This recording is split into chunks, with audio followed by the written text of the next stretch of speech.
And I'll keep an eye on the chat. Yeah, thanks. Let me open it up too.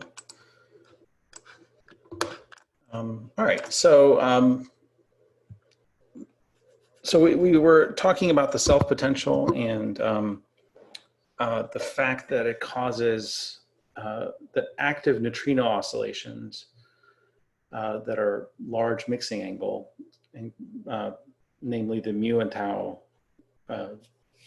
mixing is large, and the large mixing angle solution of the sun is large. It causes the states to equilibrate in the early universe if there is any asymmetry, which changes an entire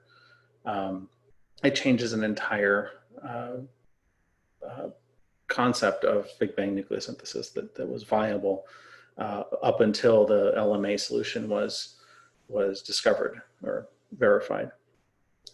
And so it was this self-potential that drives the evolution, and I just wanted to go over what it means again. It is basically the fact that every single momentum of neutrino is coupled to every other neutrino flavor and every momentum of those neutrino flavors, which is, which complicates things, let's say. And it's really the self-potential becomes prevalent when there's an asymmetry between the neutrinos and antineutrinos through symmetry. And this is, just to quickly review, if you take this matter affected potential as A instead of V, then the potential is governed by this usual precession relationship, or the asymmetry in neutrino flavor is governed by that. Which is orders of magnitude smaller than the asymmetry in the lepton flavors that could exist. And however, the collective neutrino oscillations, where we're talking about the asymmetric collective of the neutrino modes, polarization vectors, follows an effective potential. And that potential is basically entirely this thing, and ignoring the term that is orders of magnitude bigger than it. And so this was, as I mentioned, worked out in about 2002 to basically show that the system seems to just follow the terms that don't even include the self-potential at all. And that's just because what happens is that the smaller potential, the non-self potential, this is just a matter-affected potential, goes from being dominated by the thermal terms, which force A to be in the Z direction, either plus or minus Z, and technically it's in the minus Z direction, but it's easier to see rotating this way. It goes from being purely flavor state in one flavor state and forcing it to those flavor states at early times, to rotating to be on the x-axis, where that rotation, again, remember the vector orientation is given by the mixing angle of the neutrinos. And there's that notorious factor too, but basically if you get maximal mixing, it'll go right along these x-axis, which means it's a purely mixed state. You don't have, you've equilibrated the asymmetry between the flavors entirely. For the large mixing angle solution, you don't get exactly that. You'll get, it's not perfectly large, it's not 45 degrees. And so you'll get a slight asymmetry remaining. So large mixing is essential for this system to get equilibration. So if we've had the small mixing angle solution, for example, for the solar neutrino problem, it would not equilibrate the potentials. So collectively they follow the system in I, remember, is the difference between the J's, and the J's are the collective of the P modes. And it seems to follow the effective potential because that effective potential follows a synchronization momentum mode as opposed to, say, a matter-affected mode. It's a synchronization angle that it follows, which happens to be pi. And so even though they seem to follow the effective potential on average, they actually are following the pi mode on average, which is not the average of the distribution, but just pi. And so it follows the AP is different for all of the different momentum modes. This is the angle relative to the z-axis for all the different modes. But the entire system's P modes follows that pi mode. Okay, so I just wanted to bring us back up to speed where we left off last time, in that the symmetry goes away and follows the synchronization term mode effectively, or truly. And in fact, it almost is like it's just averaging, because pi is so close to the average of the Fermi-Dirac distribution. And so what this means is that degenerate Big Bang nucleosynthesis can no longer happen. And that's very important. It actually, if you didn't know the baryon density a priori, it could actually be very large, 0.25 for omega baryon, h squared, independent of the CMB. But if you allow for large asymmetries in the electron and mu tau flavor, electron flavors and mu and tau flavors. So in this direction, we have increasing electron neutrino asymmetry, while in this direction, we have increasing mu and tau neutrino asymmetry. It doesn't matter which flavor you put those in. These are purely energy density states, basically, that they don't affect the weak interactions, while the electron neutrinos, of course, do affect the weak interactions. And so remember the plot of the Hubble rate versus the weak interaction rates. The Hubble rate goes like this. The weak interaction rates fall out of equilibrium at some time in temperature. And the reason that this scale of the electron neutrino asymmetry is so much bigger than the mu and tau asymmetry is that this, the electron neutrino asymmetry affects the weak rates going up and down directly, while you have to increase quite a bit the mu and tau asymmetry in order to change the expansion rate of the universe, which changes the Hubble rate here. So you can play these two things off of each other, and it works perfectly. It's quite amazing that it does, to match all of the light element abundances, helium, deuterium, and lithium, within their errors. And so this was the status. Degenerate BBN was kind of a novelty thing, but it certainly was a possibility that we could have omega baryon, for instance, be 0.25 and be consistent with primordial nucleosynthesis, omega baryon h squared even. But CMB came to the rescue and said, well, actually omega baryon is 0.022, consistent with standard Big Bang nucleosynthesis. But that still allows for these to be consistent with the baryon density. So it could still be that the mu and tau asymmetry is of order a couple, and the electron neutrino asymmetry is of order a couple. Okay, and which is large, because we're talking about lepton numbers which are of order 1 that correspond to these chemical potentials. So yeah, so we're forced to be in that regime by the CMB, but that's still big. So let's look at the constraints in more detail. If you look at the uncertainty on Y sub P, and this is the astronomer notation for the primordial abundance of element Y, which is helium,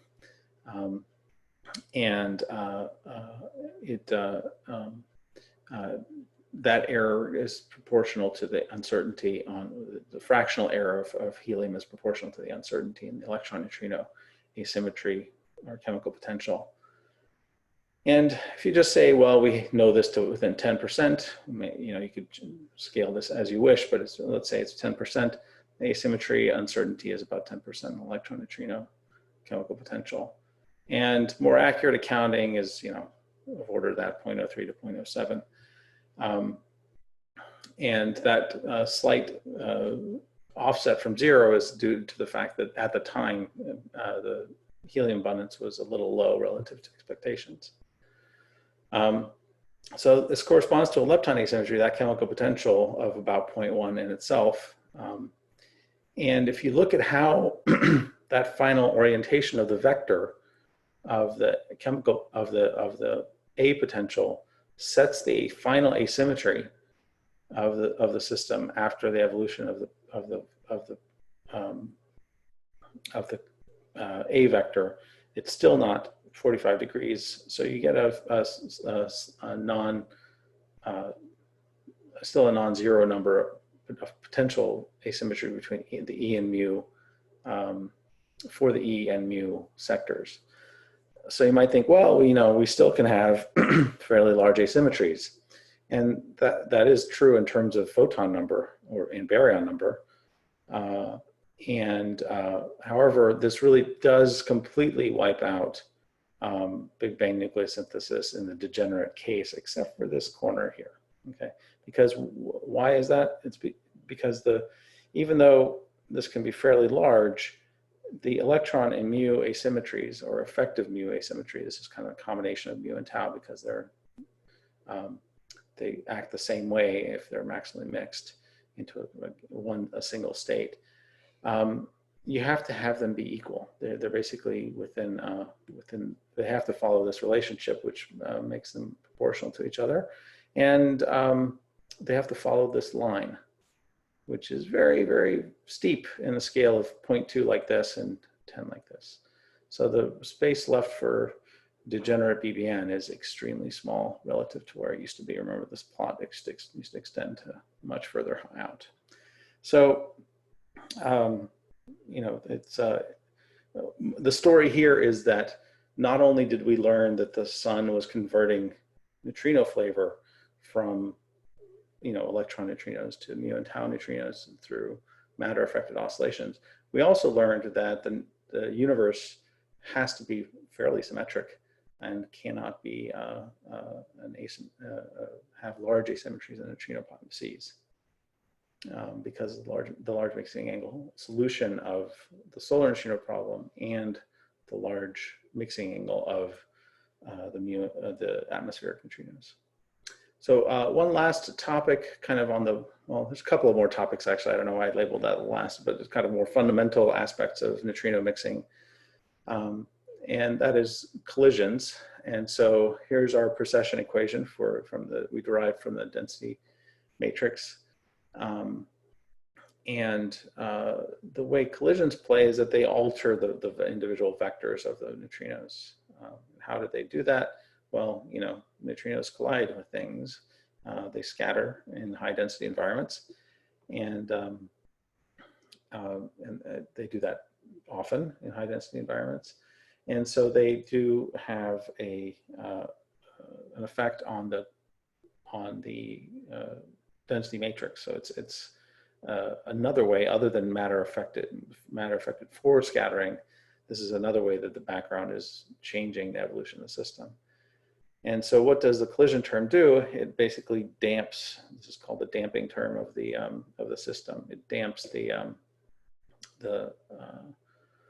system. What it means is that really what happens when you collide with the background is that you are forcing the neutrino to be in a flavor state, either through charge current, electron flavor state through this kind of scattering, or through weak currents into any kind of given neutrino flavor. So it forces you back to a pure state. So it forces the P vector back into alignment with the z-axis. And that is exactly what this is doing, in that it's a term that reduces the transverse part of the P vector, where the transverse part is the x and y components combined together. So it's the vector transverse to the z-axis. So basically the collision term is damping it back towards the z-axis. So in the early literature on neutrino mixing in dense environments, some papers, and I forget about was there a question here? What is Z prime? I think that was earlier, maybe, or is it here? Z prime. Oh, sorry, this is from a paper that looked at a new Z prime models. a new Z. Right. Right. So it would be affected by that. But so the collisions. So the early literature looked. We have the potential here. The matter-affected oscillations force the system to be in a more of a pure state by just oscillating around that. And then you have they're born in Z states anyway, or pure states through interactions. And the thermal potential forces it to stay there. And also this collision term forces it to be there. So it's born in that state, is kept in that state, and the thermal potential helps keep it oriented in the Z direction. So the early literature, some of it ignored the damping term, and some of it ignored the thermal term, but they are of order the same magnitude they're of order the same magnitude in their effects in the mixing of the neutrinos or the overall dynamics. So they would actually get the same results, even though they had different origins for the collisions. Why is it a damping term? It's just a damping term in that it keeps the p vector from evolving away from the z-axis, even if the potential does evolve away from the z-axis. Right. All right.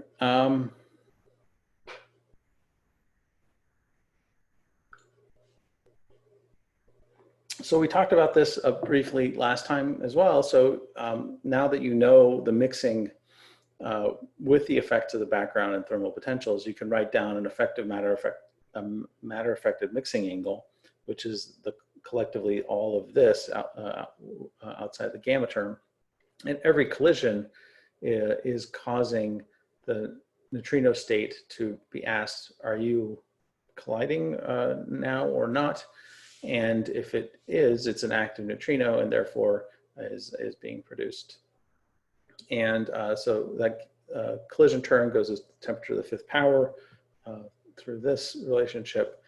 The oscillation term again goes as delta m squared over 2p squared, so it's inverse p squared. The thermal potential is there, and the background term is there. And I've left off damping here because, again, some of the early literature did not have it there. But it goes as t to the 5 squared as well. It appears outside of here in certain approximations. And the scaling is similar. So we've got this behavior of the system. When the thermal potential is large, you add up the powers of temperature dependence of this conversion rate for creating sterile neutrinos in the early universe. You suppress at high temperature because the thermal term dominates, and then it also is suppressed at low temperature. Eventually, as T goes down, it goes down. So it's a peaked function, and at some point it has a peak. And when you get above 1, that is when you have thermalization. So we talked about that last time. But then it's important because that will play a role in any models where you have introduced sterile neutrino. All right, so let's talk about another interesting phenomenon that was really very relevant in the early days of neutrino oscillations. That is when we didn't know that the atmospheric neutrinos were converting the tau mu neutrinos into tau neutrinos, and we didn't know that the large mixing angle solution was converting the electron neutrinos into a combination of mu and tau neutrino states, because they could have been sterile states that they were mixing into, because we did not see the products of the oscillations. There's also interest in the fact that their short baseline anomalies remain, and they include at least one sterile neutrino state. You've got your 3 active states at some low mass scale at about the 0.01 EV level, the short baseline results at the 1 EV level, and then we'll talk eventually about dark matter states, which would be at the KeV level. Okay, so you can have, you know, really an arbitrary number of sterile neutrinos, but they're, you know, if the short baseline results are dealing with or a result of neutrino oscillations, this would be a model that could be responsible. So immediately you might ask what happens to these in the early universe, and the question is that they will thermalize. So you might not like that because they will thermalize and produce neutrino effective neutrino density, neutrino number, and hot dark matter in the early universe. That's all are constrained, and so you might say, well, maybe you just want one sterile extra state to be the dark matter, and then that's kind of a minimal model for dark matter because you just have one sterile state. So those steriles, even in the case of the LS&D states, could be responsible for lepton number generation, but it would only be the case if they're associated with sterile states that are below the active neutrino mass, mostly active neutrino mass eigenstates. So you have to have a delta M squared that is negative between the mostly active, say, nu 1 state, and then you have some nu n state below it in mass scale. But when you have that, you can get lepton number generation. So this was plausible, for instance, in the mu and tau neutrino oscillation case, for the atmospheric oscillations case when you have mu neutrino conversion. But it's still viable in the sense that you can still have arbitrary small mixing of new states, say, split by small amounts from the active neutrino, mostly active neutrino states. So what happens is that in that density matrix, you can have a resonant condition if you have the right set of asymmetries. And in fact, the asymmetry that we know is there, the baryonic matter asymmetry, which has to correspond to a leptonic asymmetry, a very small one, but non-zero, it could produce a resonance on its own. And you will get a resonant state in the early universe that flips your potential to be exactly orthogonal to the flavor states and gives you maximal mixing. So what does that look like? That small baryonic matter asymmetry is responsible for, it has a different sign dependence for neutrinos and antineutrinos due to the fact that the matter asymmetry is matter and not antimatter. Right? And so you get a different matter-affected mixing angle for the neutrinos and the antineutrinos because of that sign dependence here. And so the resonance condition is slightly different for the neutrinos and antineutrinos. So when you look at that in particular in detail, the resonance here, and this is plotted for a baryon asymmetry of order that given by CMB and BBN, you can get a resonance for neutrinos and antineutrinos at high temperatures. This is well above BBN, 60 MeV. And the resonance sweeps through, and actually nothing happens because you are converting, you've got no net asymmetry formation because active neutrinos and antineutrinos are both converting. Right, so the sterile neutrino, the resonance, the position of the resonance increases if L increases for neutrinos, and the position of the momentum of the sterile neutrino decreases if L increases. And so it basically is a stable system. And this is fine because of the fact that the resonance is below the peak of the Fermi-Dirac distribution, which is shown here in blue. And that's because below the distribution peak, the neutrino resonance samples a greater number of neutrinos. It slightly leads, due to the matter asymmetry, it slightly leads the antineutrino resonance. And this basically has a property of lowering lepton number because it's giving you a small amount of removal. And then the antineutrino resonance does the opposite. There's a net effect of removing lepton number. Right? So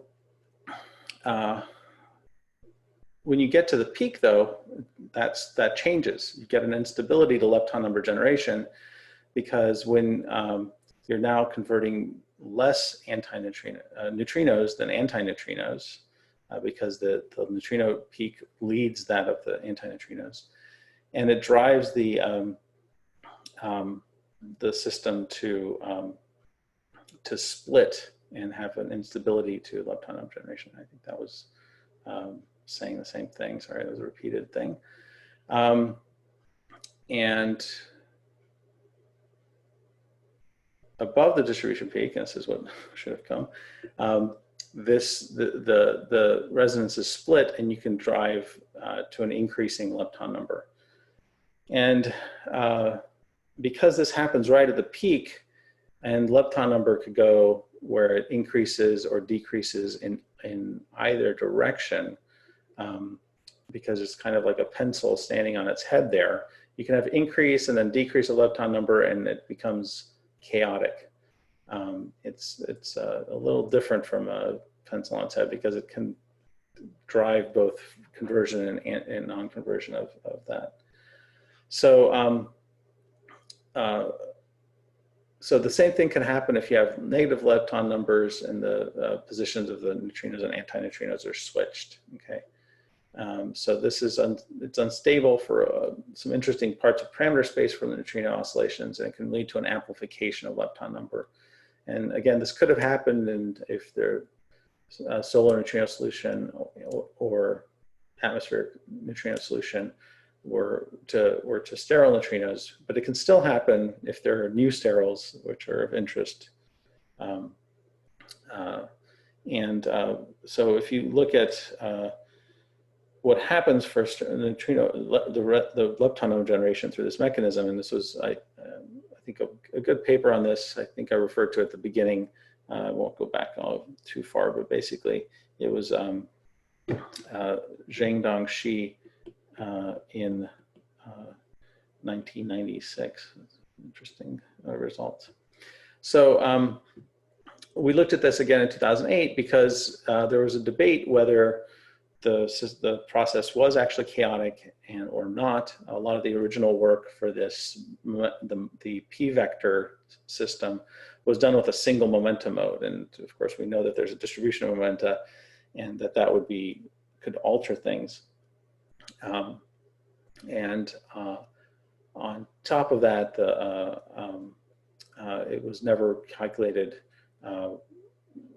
for a wide range of mixing parameters. So that's what we did. I did with Pratik Agrawal back in 2008. He was a student at Maryland, where I was at the time. And we found that it is, in fact, chaotic. And if you get these very interesting fractal type structures in the system. And here is the mixing angles or mass scales that we're looking at, all the way from the EV scale to very sub-EV scale. So if you have a small mixing angle, and these are fairly small mixing angles, if you can read that 10⁻⁸, 7, 6, 9, you can get chaotic lepton number generation of different signs. And so the bands here or whether you land at with a positive lepton number in the end or a negative lepton number. And so what's, this is kind of a curiosity, but it's really interesting in the sense that if you were to detect a sterile neutrino with a very small delta M squared and small mixing angle that was contributing to the neutrino mass generation mechanism, you would never be able to predict the lepton of the universe, because any finite amount of uncertainty on the parameters would actually allow for there's a fractal nature here. You could never determine the actual lepton of the universe that was produced in the early universe. One other thing that can happen, of course, is lepton number destruction. And so let's say you have lepton numbers production either resonantly through a different mixing at early times, a different sterile neutrino and active neutrino mixing has produced a lepton number. You could actually destroy that lepton number with a different resonance later. And that has been studied, and we looked at this quite a bit back in 2004 with Nicole Bell, George Fuller, and Yuan Wang for sterile neutrino models that are consistent with short baseline results. But this goes beyond that if there's any kind of mixing. And this also plays into sterile neutrino dark matter production, because if you have some original lepton number, you can convert some of that lepton number to sterile neutrino number and produce a dark matter through that mechanism, which is the Shi and Fuller mechanism. But we'll talk about that more later. So, there's been a lot of interest in EV scale sterile neutrinos due to the short baseline results, and so that's one of the things that we looked at back in 2002. And one of a key result is that basically all active sterile neutrino mixing solutions for the short baseline results require mixing angles that will thermalize the sterile. But there's many ways to avoid that thermalization. You can have, for instance, a pre-existing lepton asymmetry that we just talked about that actually forces the system to stay with the potential fixed with the z-axis, and you never get get conversion, and the collisions are not effective enough. And you could get, with the order of 0.1 asymmetry is sufficient. And another thing that can happen, however, is that you get resonant lepton number generation, chaotic, and then conversion later on into another mode. And so you can get these distributions among the active neutrino Fermi-Dirac distributions that are very varied, with a cut or a divot, and then efficient or inefficient resonant conversion that gives you unique features in the neutrino C. So having a lepton number is not a perfect way to avoid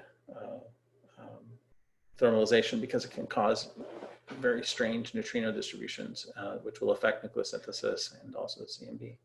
Other ways to avoid it are Majorana fields. These are actually, you could possibly have a coherent field in the early universe that adds to that potential in the density matrix or forces the effective V to always be flavor aligned, and you never, you don't actually get a large conversion rate ever. And you could also have baryon antibaryon inhomogeneity, which could avoid thermalization.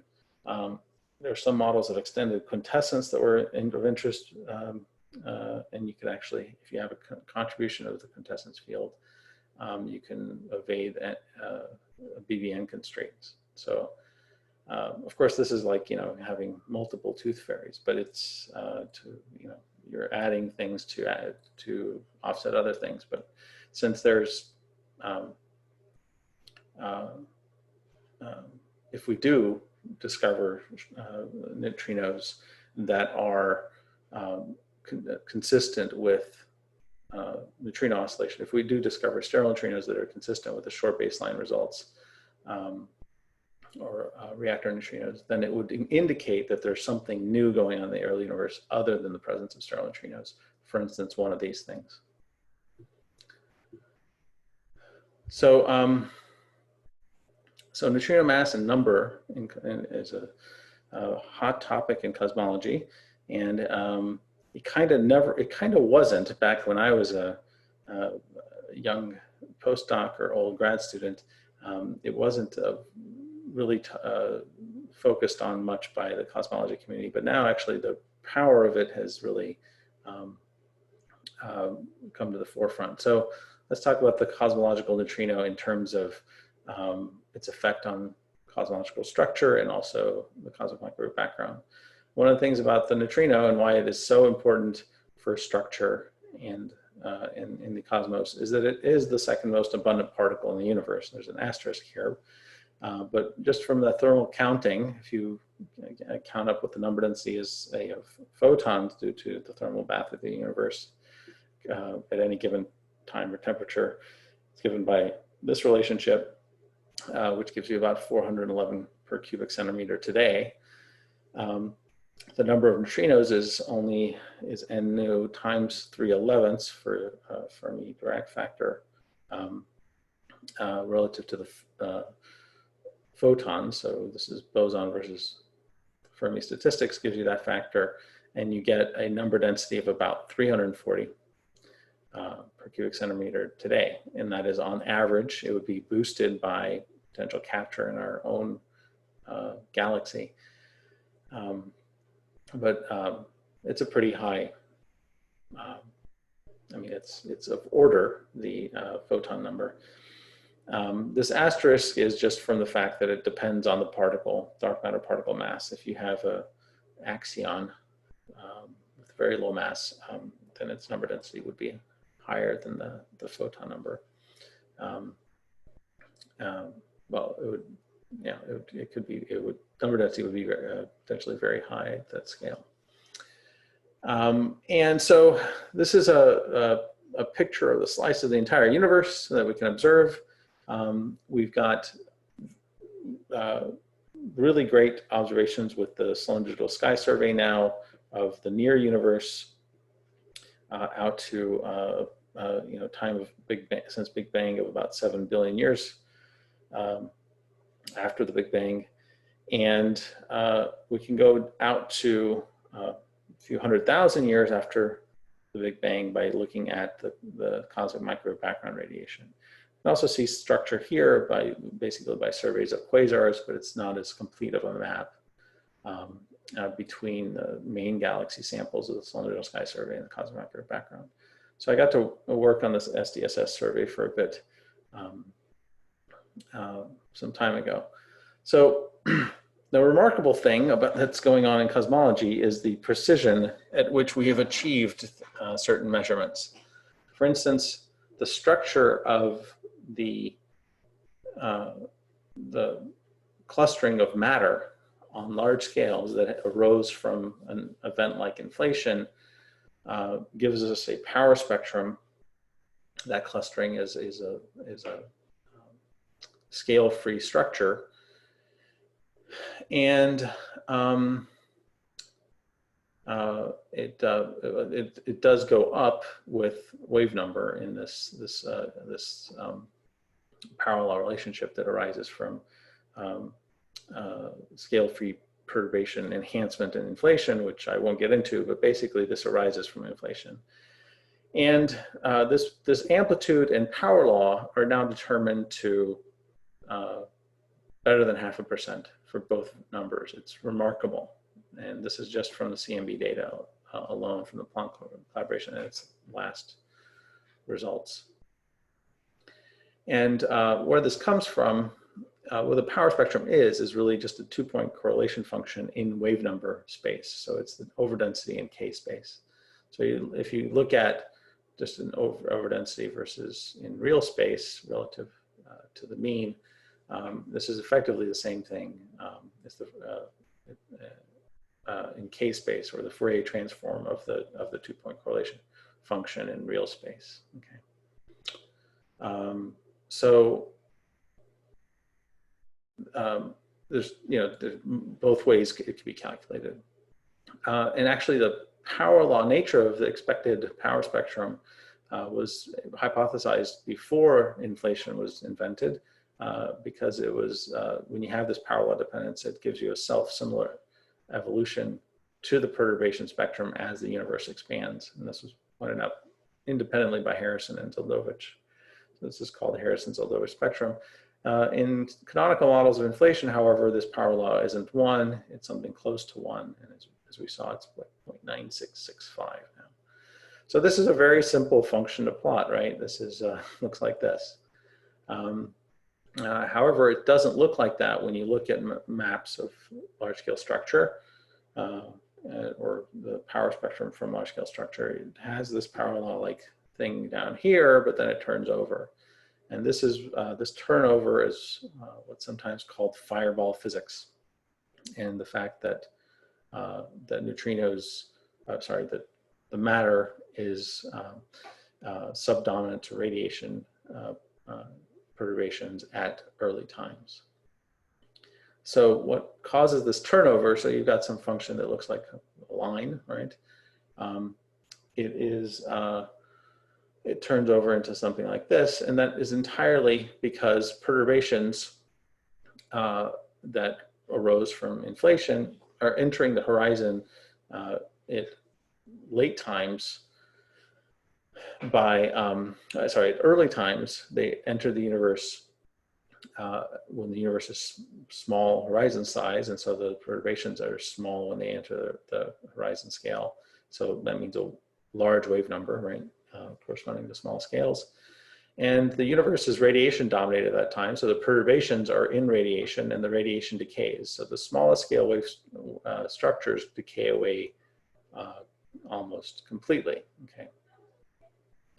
And then eventually the universe becomes matter dominated, and then you recover the original primordial power law structure. So this is entirely nature, the fact that the universe is radiation dominated at early times causes this suppression at large wave number, small scales. So this has implications for neutrinos, because as we know, neutrinos are a very abundant particle in cosmology. And the neutrinos actually kind of act like the entire universe in itself. They kind of mirror what's going on with the universe. What do I mean by that? Well, neutrinos at early times are radiation-like, for the known masses or mass limitations on neutrinos. They're radiation-like at early times because at high redshifts they had high velocities, and they're matter-like at late times. So there's kind of a coincidence, but the coincidence only has to do with the fact that if we want to measure the effect of neutrinos, and remember the recovery of this power spectrum is because you get more and more of the perturbations being matter-like in the primordial perturbation spectrum, and you get less and less suppression of the neutrinos because the neutrinos, when those perturbations enter, are more and more matter-like at that time. So if you want to actually have a significant effect here, one that is of order the signal you're looking at, then the mass density of these things is comparable to the mass density of the rest of the matter in the universe. And the number density is of order that of the photons. So you really get the universe is going from radiation domination in photons to matter dominated in dark matter and baryonic matter at the same time that neutrinos are going from being radiation-like, at least the massive neutrinos, to being matter-like. So, so neutrinos go from having this term dominate to having that term dominate. The red curve is the suppression due to the presence of massive neutrinos. So they basically free stream and cause be more of a decay of the power spectrum at small scales. So this suppression of neutrinos of the power spectrum is due to the neutrinos behaving like radiation at early times.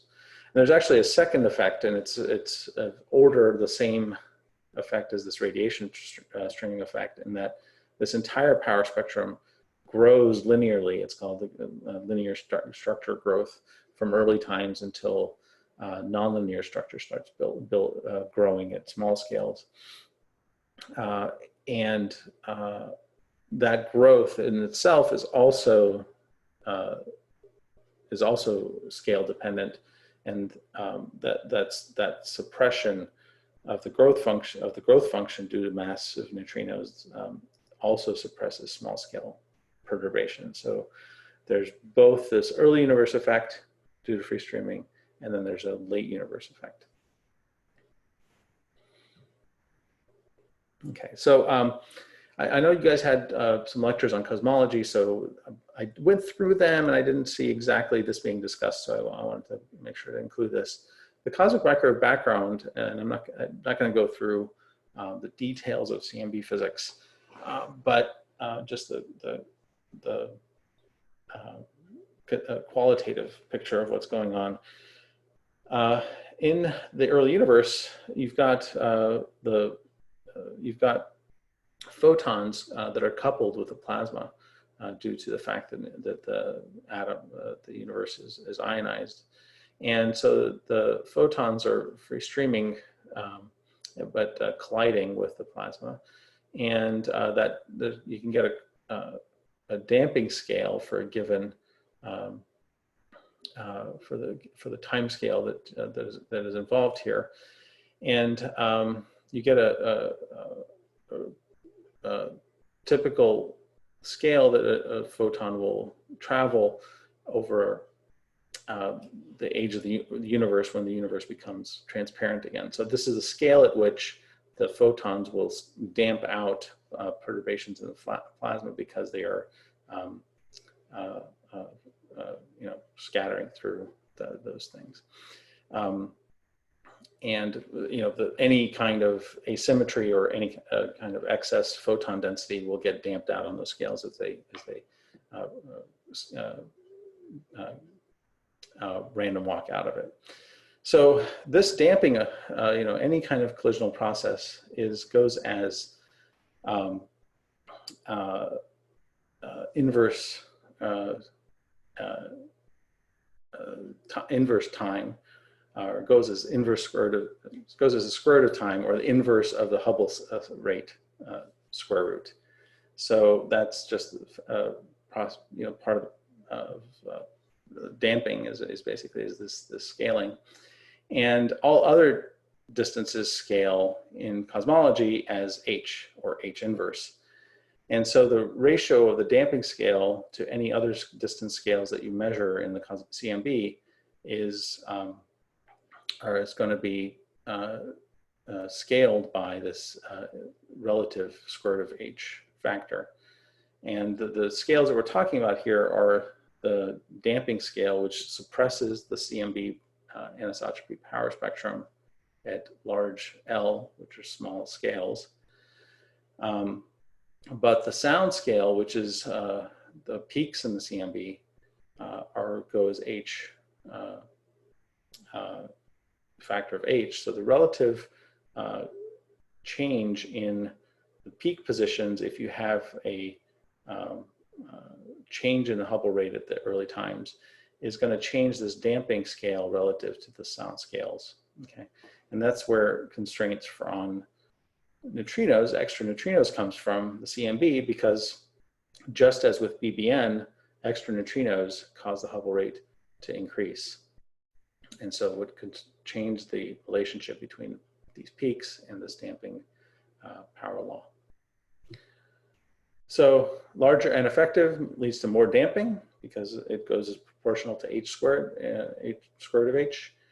And these positions of the peaks are known quite precisely. And if you measure the angular scale of this ratio, you get, this is, really only within the past 10 years has this been measured so precisely that we can get a really good measure of N effective now. So if you look back, 8 years ago, N effective from the CNB wasn't doing so great in terms of the precision of it. And with time, it's looked like maybe it was high. There was a lot of excitement. Maybe this has to do with short baseline oscillations. Then it was kind of maybe 2 sigma high. Again, both are relatively only 2 sigma kind of things. It came back down with ACT observations to something close to 3. Then got high again maybe with WMAP 9 back in 2012. And then Planck has gotten it back to within 1 sigma consistent with a value of 3. So let's go back to that matter power spectrum we talked about. It's this suppression due to the presence of neutrinos. This is just the sketch. If you do a more precise calculation and you scale it relative to the zero neutrino mass case, which is the white line, just take the ratio, you see that you get a suppression at large wave number in small scales that's dependent on the neutrino mass. And here we're talking about milli-eV because that is the scale that we're at for neutrino oscillations. So there's 2 ways to get information on this power spectrum. One is to look at the total shape of the power spectrum over all scales, because the shape of this function is clearly changing. You can also get relative amplitude information. So that is, you measure the amplitude from the cosmic microwave background on large scales or small wave numbers and compare it to the amplitude of the power that you see at small scales. Okay, and so that's also a powerful technique and one of the ways that it's used. So this is actually so right at about 2015 and persisting up until today is the fact that it looked like maybe there was massive neutrinos in the data, and we'll talk more about that. And it has to do with the fact that the relative amplitude measures seem to indicate that there was a suppression at small scales. In the particle physics world, this has been dubbed the sigma 8 problem. So this is one of the set of results that started showing that there is a non-zero, a peak in the likelihood function for non-zero neutrino masses. So one of the things that led to some interest, and it wasn't clearly not a strong indication, but got some interest. So what's going on? And there's other data sets that started seeing this. If you have massive neutrinos, you're going to suppress small scales, and that small parameter that tells you about the amplitude of fluctuations on small scales, and here we're talking about 8 megaparsec scales, is called sigma 8, and that is measured by various methods in cosmology, one of which is the abundance of clusters of galaxies, which is exponentially dependent on this parameter. And so you can get a very tight measure of it. And this is a measure from some time ago, 2009, but it just illustrates the arisal of this tension. So when you look at X-ray clusters, it's very, it gives you degeneracy in sigma 8 versus the overall density of matter in this way. But Planck gives a much tighter measure of both of these values, okay? And it sits at this value. You may think, well, it's not very different, right? But with the errors, it is, because the matter density is also measured quite precisely. And with fanfare, Planck measured these parameters to sit here. And so this is the origin of the sigma 8 problem as it was, I guess, first in about 2013, persists to today. And so if you combine the cosmic microwave background with excuse me, X-ray clusters and other cluster measurements, including SZ measurements of the abundance of clusters, you get it that there's a neutrino mass, a sum of neutrinos, that's 0.44. And actually, I don't know if this was actually published well, this was published in PRL and other papers. And if you go into Wikipedia and you look at neutrino mass, I think it says that the mass of the neutrino is this. That's problematic because there's only this data set that gives you this, and certainly not every data set. So I don't know if it's still there, but that might be a project for anybody that's interested to go correct the Wikipedia literature, which anybody can do. All right. So anyway, so this was this is the tension as we see it. So the CMB constraints on sigma 8 and the local constraints are different, and so you get a non-zero. Anyway, so local measures of sigma 8 are very low, and the CMB wants something higher, and therefore you get this preference for non-zero neutrino mass. And that they're very convincing in terms of the fact that the cluster masses, as they're inferred from an observable, if you look at a cluster of galaxies, you don't take it and put it on a scale and measure its mass. You have to infer its mass through an observable that you're looking at, say the amount of X-ray luminosity that's coming from it in total, or as a radial measure because it's pressure supported, or the SC decrement, which has to do with the scattering of CMB light through the cluster, the plasma of the cluster. And so there's been a lot of systematic uncertainties. However, the literature claims that the systematic errors that are associated with cluster mass determinations are a factor of 3 smaller than the signal that we're seeing here. So this was another set of observations that claimed a non-zero neutrino mass using weak lensing amplitude measures. So we get a non-zero neutrino mass because of the sigma 8 problem. Planck said that actually adding neutrino mass does not alleviate tension with VAO and lensing constraints. However, clusters are still a problem. So I just wanted to mention that. However, Planck also had this is not the standard results paper, the main parameter result paper. They had a SD cluster analysis that came out in their penultimate 2015 results that showed that there is a evidence for non-zero neutrino mass from their cluster, their independent cluster measurement. Okay. So remember BBN from yesterday. So if you add neutrinos, and in particular, if you add a sterile neutrino to give you that neutrino mass, then it's going to be there at BBN too, because as I mentioned, they're always thermalized in the short baseline results, but they're certainly thermalized if you're looking at them in the CMB. They're there in the plasma that have to be contributing to the large scale structure results. And so if they do, then you're going to, as you increase neutrino number, you increase the helium mass fraction for a given baryon density. This is just a sketch of that, and this is the baryon density as inferred from the CMB and other elements.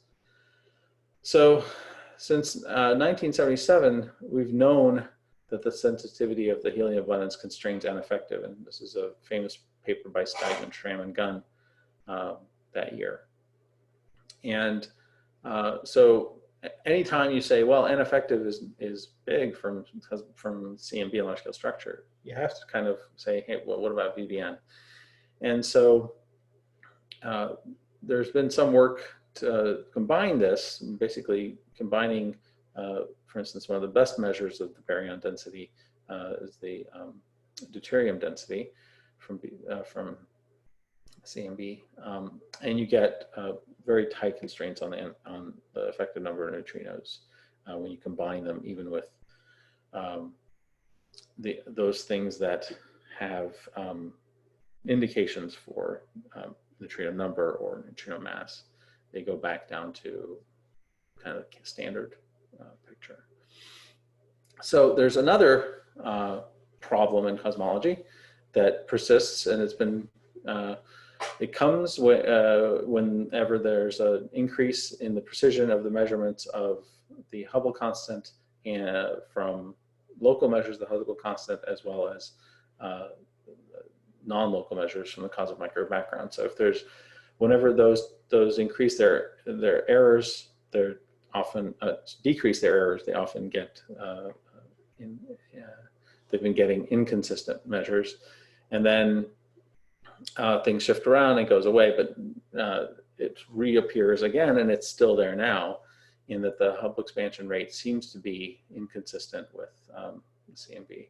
I think I just showed this article because I said if the results have the potential of being transformational in cosmology, if the Hubble tension is real, and what often this is talked about as a potential signal for new neutrino physics, but it actually is a potential signal for a lot of different things that could be there. Okay, and so one of the things that is highlighted by the original papers on this, the Rees paper, for instance, is that N effective, if you increase it by 1, you relieve the tension between Planck and the Hubble measures, the local Hubble measures. However, if you do this, you also change other things in cosmology, right? So remember, it's constrained by BBN, it's constrained by the CMB, independent of just the Hubble time there. So so in order to really answer that question, you want to combine the CMB measures and large scale structure measures with any Hubble constraints. So this actually leads to another kind of question that I had, and just kind of an epistemological question about being able to know anything from cosmology. Let's say we measured the Cecil and that they were in 2001 when Will Kinney's paper came out here were measured, starting to get measured well, but not very well at the time. But he basically showed that if you increased the neutrino density from 0 to 0.1 in critical density units,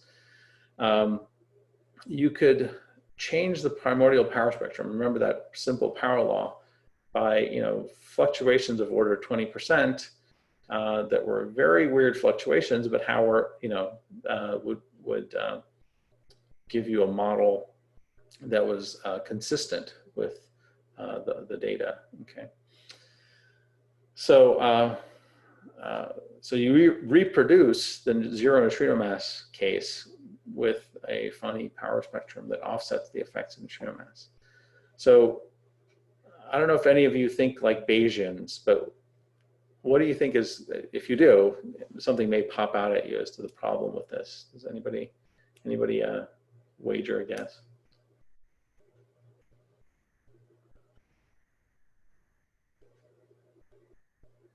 Yeah, so the Bayesians out there in the cosmology world will say, well, this is really ridiculous. In order to change a single parameter, you've introduced a whole set of new parameters to parameterize the power spectrum, right, in a really funny way. And so it is definitely not, in terms of like information criteria, it is not favored. And you can quantify that though, okay. So you probably heard about baryon acoustic oscillations. These are the fact that that matter clusters a bit more on a certain scale of about 100 megaparsecs, and that scale is very well measured now. You can look at it in real space, so the correlation function of galaxies is more peaked at about the 100 megaparsec scale. And in Fourier space, if you take a Fourier transform of a bump, you get wiggles. Okay, so they're called baryon acoustic oscillations, even though there's no actual oscillations going on except in Fourier space. Anyway, the name is stuck nonetheless. If you look at some of the BAO measures, they actually become some of the strongest constraints on massive neutrinos. You get down to the 130 millieV level when you include Planck plus the luminous red galaxy sample from the Sloan Digital Sky Survey gives you a really good measure of the power spectrum. And then BAO breaks a lot of the degeneracies that persist even in that combination to really give you a tight measure. And this was done by Quest and others in 2015. So we wanted to say, hey, how robust are all these things to the fact that you can actually have an arbitrary power spectrum, right? That simple power law that I talked about. What if it is not a simple power law? It has features, and it could have kinks and wiggles in it, right? And this was actually explored by Grigor Slanyan independently to basically try to understand what's going on in the inflationary primordial power spectrum to see if there's any evidence or features, including from the fact that the CMB's low LC sub L's are low, and other features in the CMB to see if there's actual evidence for a feature in the primordial power spectrum.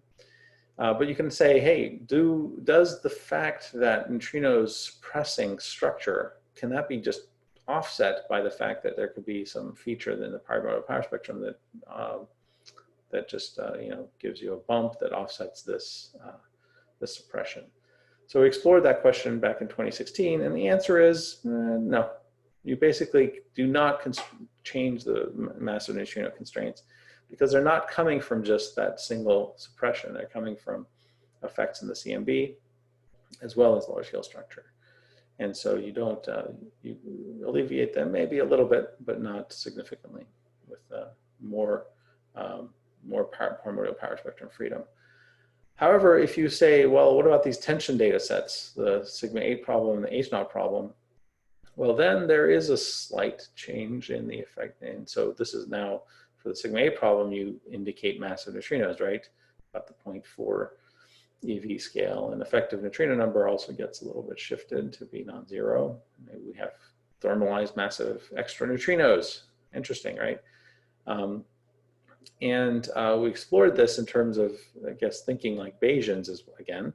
And if you look at that, there's no strong indications of massive neutrinos or ineffective using these Bayesian metrics for new evidence of new parameters. In fact, what we found is that primordial power spectrum features are more favored. So I think here, if you add 3 knots, meaning 3 kinks in the spectrum of the primordial power spectrum, you actually pass a threshold of significance in the data.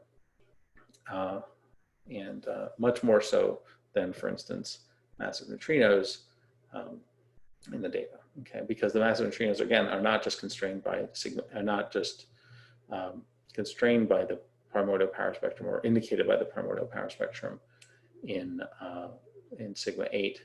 They also affect the cosmic microwave background primary anisotropies. And even with also with the H0 data, N effective is not particularly favored in these things. All right, so maybe close it out. Let's show a couple more things here about cosmology and the kind of discussion that happens in the interface between cosmological indications for neutrino mass or constraints, as well as what is going on in laboratory measures. And this is a neutrino mass plot, and I think unfortunately this is a little older than I wanted to show. There's a Camland Zen version, but basically, if you are talking about current cosmological constraints, like that they're at the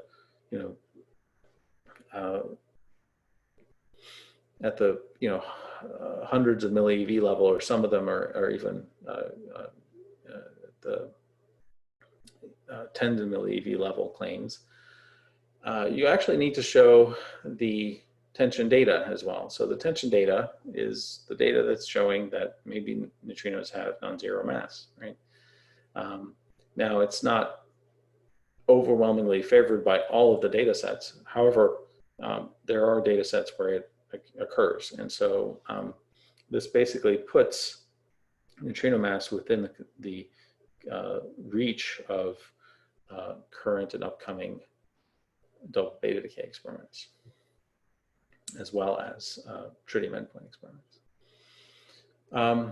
So I guess this is a good place to stop for today, but we'll just this one point is that you can do a very easy estimate for how good power spectrum measures of neutrino mass are going to get. And there's a famous paper by Wayne Hu, Daniel Eisenstein, and Max Tegmark in 1998, PRL, where they showed that you can weigh neutrinos with galaxy surveys. And that was the title of the paper. And the primary power spectrum they showed at small scales, that suppression that we've been talking about, that fractional suppression of power spectrum at those small scales goes as 8 times the fraction of matter that is in neutrino mass, or massive neutrinos, okay?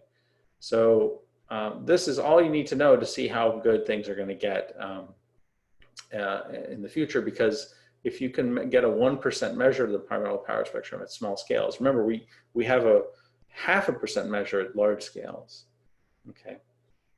What does IN stand for on the graph? Oh, it was the inverted hierarchy, I think. Yeah, it's IH, not IN. So these are the 2 different hierarchy models, right? Yeah. Normal hierarchy, yeah. Sorry, I didn't explain that. These are the two potential cases, right, where you have the electron neutrino being on the massive side, or mostly electron neutrino being on the massive side rather than on the lower mass side. So if you get a 1% measure, which is just a factor of 2 worse than the large scale measures, and then you know what the neutrino number density is from basic accounting in thermal physics, and then you solve for what the error on neutrino mass is given the error on the power spectrum. This is just given by this formula, plugging in omega nu here for the neutrino mass. And then you need to know omega matter, which you know very, very well from the CMB, and you get that the error uncertainty on the massive neutrinos will be at the 20 milli eV level, just from plugging and chugging here, okay? And you might think, well, that's crazy. That seems very, very tight for 1 sigma errors. And it turns out that this has been predicted for a while now, even starting with my colleague at UCI, Manoj Kaplingat, showing that CMB wick lensing to get to that level. And even today, there's future CMB experiments that hope to get to that level. So with that, thanks.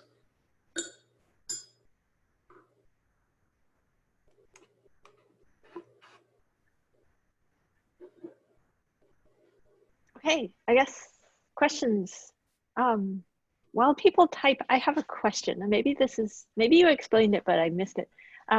When you write some of the masses of the neutrinos, and then you're also considering the possibility of new neutrino species, like sterile neutrinos contributing to N effective, is this like some weighted average by the number density? Yes and no. So this you really have to be careful whenever you add neutrinos. So yeah, right, and including in cosmology. So so this is strictly a relationship for the active neutrinos in this relationship. okay. If you see that this is non-zero, however, you might ask, well, is it in the actives that non-zero mass, or is it in some new species? And so you can modify this relationship basically to the denominator here is coming from the thermal physics. So it's coming from counting the number density of neutrinos from what you would expect just from thermal population. And so you really need to add another term that is sum of m sub nu j, where these are steriles, let's say, and then there's a different denominator here that has to do with their thermal population. And so you can do that in certain papers. The Wyman paper, for instance, that looked at that the original was one of the first papers that really exploring neutrinos in the sigma 8 problem, did that correctly. There's been several papers that are doing the accounting properly. Not everything does, though. Yeah. Okay, that makes sense, because like there's constraints on N-effective, and if you had a fully thermalized sterile neutrino, would that be excluded by the N-effective measurement, or is that kind of marginal still? Yeah, so you can play off thermalization versus mass. So you can have it be less thermalized but more massive, and then have you can you can change both the numerator here and the denominator, and then affect the relative effect of massive neutrinos on the power spectrum. Okay, so I guess, okay, yeah, okay. Yeah, Stracilio Leonardini, I think, has one of the paper just from a few years ago that explores the playoff between these two things. Okay, so it's, yeah, there's more moving parts than that's right. And usually. So, and if, especially, and then it gets really interesting if your constraints on this get to this level, then you really have to explore the sum here. You can no longer treat that as one number. You know, so you really start having to model it at for every mass eigenstate. I see, because this no longer are they all three more or less degenerate when you get down to that right level. Okay. Other questions from the students? And there has been some work along that line. They kind of people putting in several mass eigenstates in the cosmological models. Okay, that's cool. Yeah. I guess if you were going to posit a sterile neutrino, a sort of somewhat heavier sterile neutrino, and then the usual active neutrinos being very, very light, you'd also have to model like it's a subdominant component of the, I mean, it's not like the number density is not all of them. Right. It could be so I mean, it's hard to do, but so what you do to not fully thermalize them is to get that gamma over H to be close to 1, but not 1. And so this is also the game you kind of play with spiral neutrino dark matter, is that the mixing is in mass scale playoff so that you don't fully thermalize. Okay. Great. Okay, I'm not seeing any additional questions from the students, but that's totally fine. They're very clear. Take a break. Kev, are you planning to be in the coffee break this afternoon, or do you have other constraints? What time was that again? It's at 1:30.